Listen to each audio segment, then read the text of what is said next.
IPL এর নিলাম আর মাত্র একদিন পরে রাত পোহালে ইনফ্যাক্ট আবুধাবিতে সেটা অনুষ্ঠিত হবে এবং মিনি এই নিলামে এই অকশনে বাংলাদেশের 7 জন ক্রিকেটার রয়েছে, আপনারা সবাই জানেন, এবং সবাই বোলার।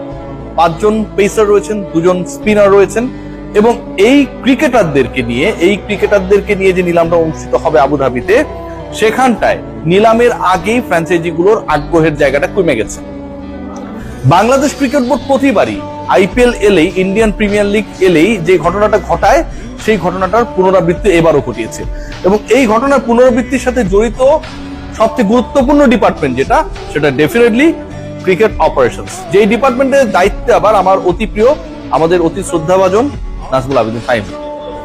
নাজমুল আবেদিন ফাহিম সাহেব যখন বাংলাদেশ ক্রিকেট বোর্ডের পরিচালকের দায়িত্বে ছিলেন না, অথবা তিনি যখন এরকম একটা হট সিটে ছিলেন না, তখন বিভিন্ন সময় দেখতাম যে ক্রিকেটাররা কেন বিভিন্ন ফ্র্যাঞ্চাইজ লিগে খেলতে পারে না, তাদেরকে অপরচুনিটি দেওয়া হোক, সেই লিগগুলো কম্পিটিটিভ, সেখানকার এক্সপিরিয়েন্সটা বাংলাদেশ দলের ড্রেসিং রুমে শেয়ার করলে অনেক কাজে লাগবে, এরকম নানা জ্ঞান গর্ব কথাবার্তা বলেছেন।